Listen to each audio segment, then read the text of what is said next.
circulan gente sin sueño, en su cetro pululan dementes con empeño,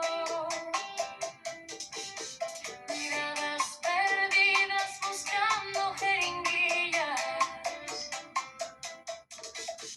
pistadas vidas esperando entre pastillas.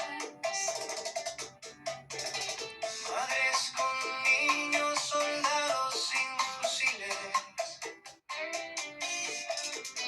Padres con cariño, delicados u hostiles. Una luz mortecina ilumina los vagones. La cruz de la heroína germina en ocasiones.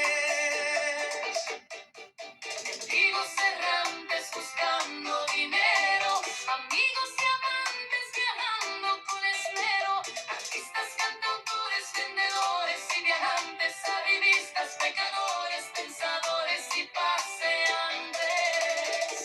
La moda urbana hace su presencia y una boda gitana en ascenso, inmanencia, puestos de africanos esperando clientela, estos ciudadanos aliviando